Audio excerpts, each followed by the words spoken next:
नमस्कार दोस्तों, स्वागत है आपका मेरे इस खास प्रोग्राम में, जहां हम एक ऐसी यात्रा पर निकलेंगे जो आपको हिमालय की गोद में स्थित एक अलौकिक धाम, केदारनाथ धाम तक ले जाएगी। केदारनाथ धाम केवल एक रिलीजियस प्लेस ही नहीं है, बल्कि इसके इतिहास, कहानियों और संस्कृति की वजह से ये जगह बहुत से रहस्यों को समेटे हुए है। इसके प्राचीन इतिहास से लेकर आज तक आने वाले भक्तों तक हर चीज में कुछ न कुछ अनोखा छुपा हुआ है। आइए इस वीडियो के माध्यम से हम केदारनाथ धाम के रहस्यों और इतिहास को जानते हैं और इस अलौकिक जगह के प्रति अपनी आस्था और श्रद्धा को और भी मजबूत करते हैं। केदारनाथ धाम का इतिहास हमें समय के साथ एक ऐसी यात्रा पर ले जाता है जहां कहानियां और इतिहास एक साथ मिल जाते हैं। केदारनाथ का सबसे पहला जिक्र हमें महाभारत में मिलता है, जो भारतीय संस्कृति का एक महत्वपूर्ण हिस्सा है। कहानी पांडवों से जुड़ी है, जिन्होंने महाभारत के युद्ध के बाद अपने ही लोगों से युद्ध करने के पाप से मुक्ति पाने के लिए भगवान शिव की शरण ली। कहते हैं कि पांडव भगवान शिव को खुश करने के लिए हिमालय पर्वत पर उनकी खोज में निकल पड़े। भगवान शिव पांडवों को उनके कर्मों से बचाना नहीं चाहते थे, इसलिए वे बैल का रूप धारण करके गायब होने लगे। पांडवों ने भगवान शिव को पहचान लिया और उन्हें रोकने की कोशिश की।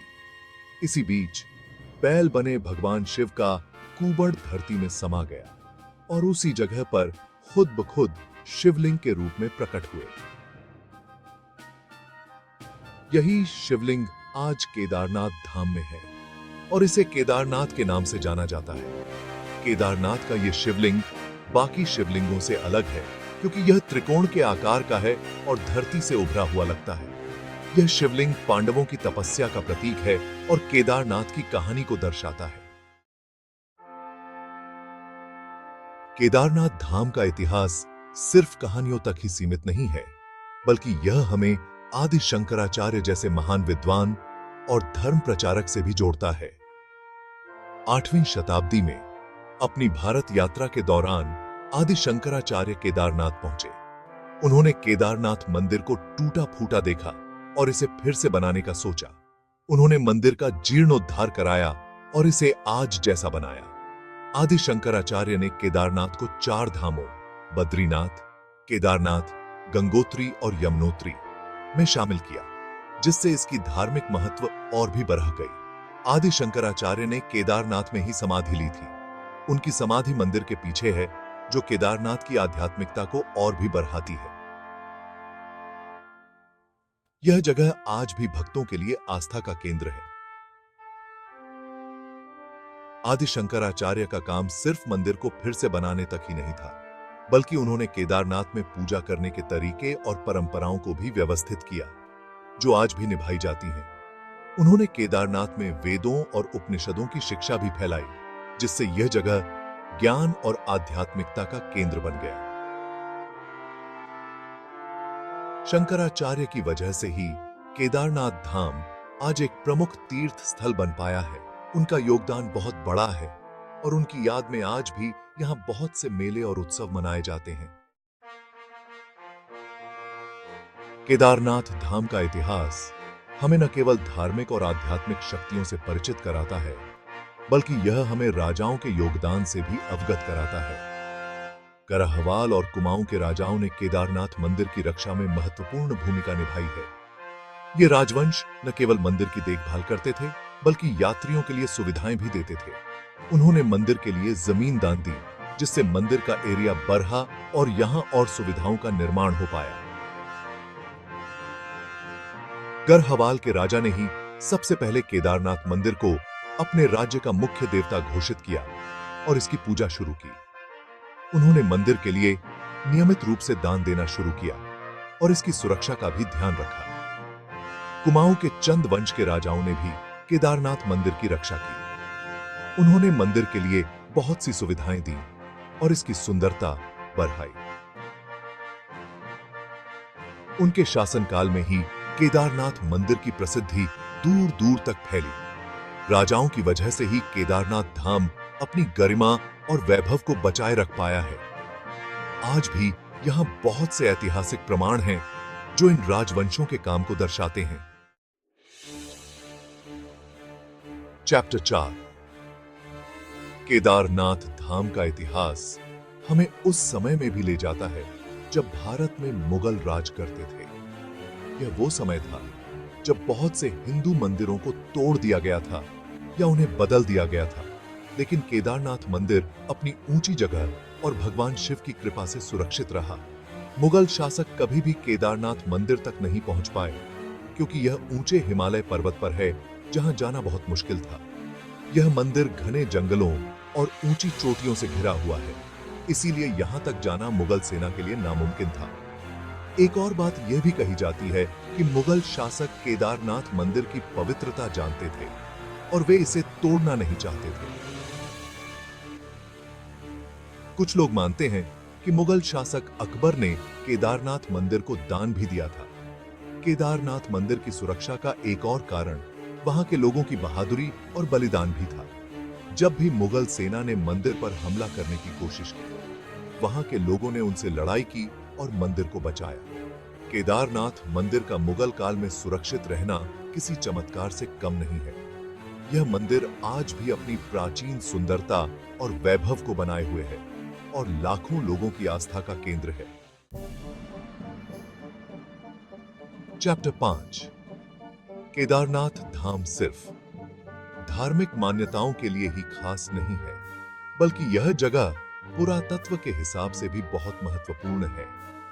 यहां हुई खोजों से पता चलता है कि केदारनाथ और इसके आसपास का इलाका बहुत पुराने समय से ही लोगों के रहने की जगह रहा है। खुदाई में मिले पुराने शिलालेख, मूर्तियां और दूसरी चीजें इस बात का सबूत हैं कि यह जगह सिर्फ धार्मिक ही नहीं, बल्कि हमारी संस्कृति के लिए भी बहुत महत्वपूर्ण है।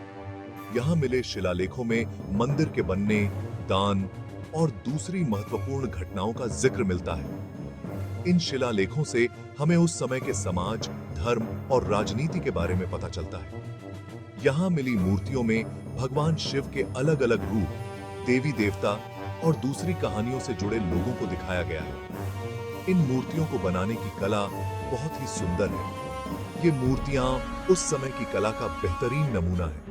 केदारनाथ और उसके आसपास की जगह में हुई खोजों ने इतिहासकारों और पुरातत्वविदों के लिए नए रास्ते खोले हैं। ये खोजें इस बात का प्रमाण है कि केदारनाथ धाम का इतिहास हजारों साल पुराना है और यह जगह बहुत सी सभ्यताओं और संस्कृतियों का मेल रही है। आज भी यहाँ खुदाई का काम चल रहा है और उम्मीद है कि आगे और भी नई खोजें होंगी जो केदारनाथ के इतिहास के बारे में और भी बहुत कुछ बताएंगी। चैप्टर 6 केदारनाथ धाम सिर्फ धार्मिक और ऐतिहासिक रूप से ही खास नहीं है, बल्कि यह जगह भूगोल के हिसाब से भी विशेष है।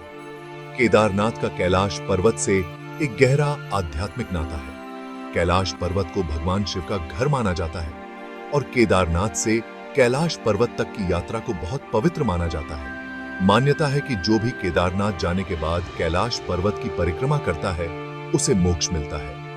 केदारनाथ और कैलाश पर्वत के बीच की यह यात्रा बहुत कठिन और चुनौतीपूर्ण है, लेकिन फिर भी हर साल हजारों लोग इस यात्रा को पूरा करते हैं। केदारनाथ और कैलाश पर्वत के बीच के इस रिश्ते को समझने के लिए हमें कहानियों को जानना होगा। कहानियों के अनुसार जब भगवान शिव ने हिमालय को रहने के लिए चुना, तो उन्होंने केदारनाथ को अपना गर्मियों का घर बनाया और कैलाश पर्वत को अपना सर्दियों का घर।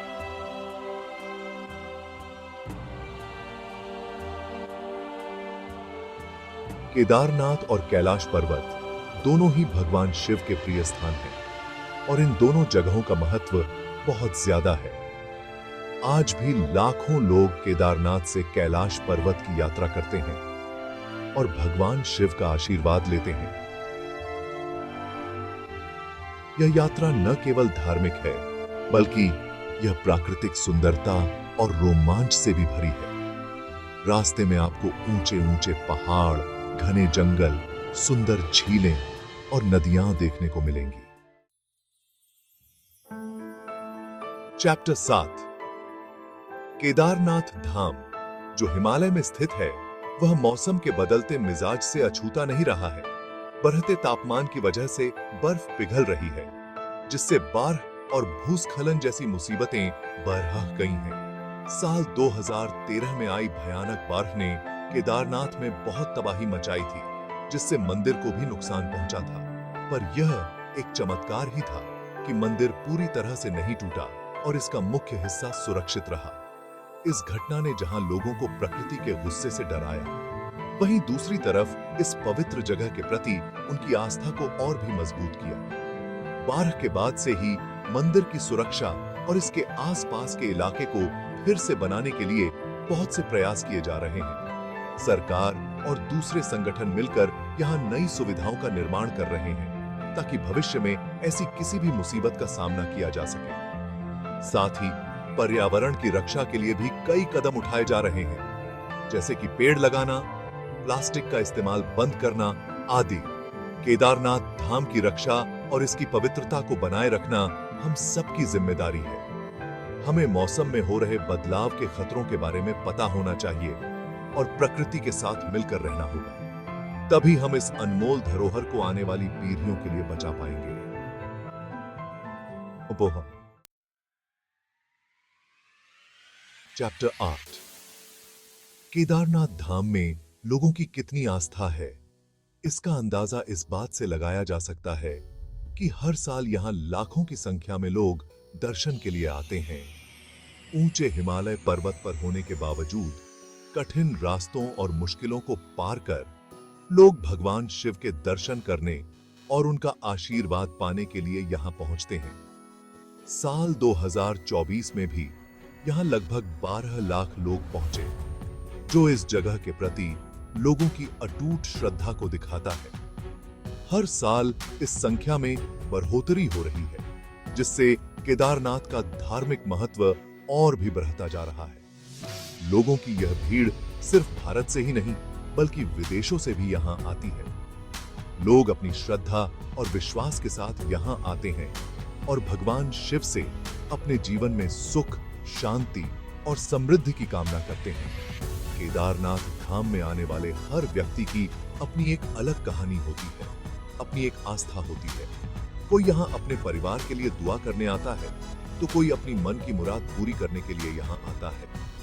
यह जगह न केवल धार्मिक मान्यताओं का केंद्र है बल्कि यह एकता, भाईचारे और इंसानियत का भी प्रतीक है। यहाँ आकर लोग जाति, धर्म और भाषा को भूल जाते हैं और सब मिलकर भगवान शिव की पूजा करते हैं। तो दोस्तों, ये थी केदारनाथ धाम की कहानी, जो अपने आप में एक अद्भुत रहस्य है।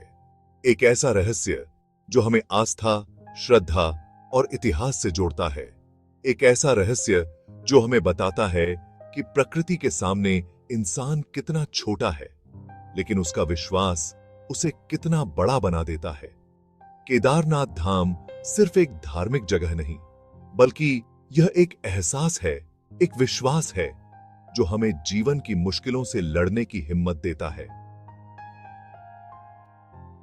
तो आइए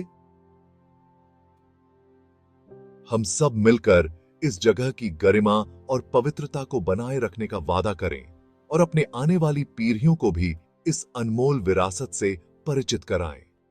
हमारे चैनल को लाइक, शेयर और सब्सक्राइब करना न भूलें। धन्यवाद।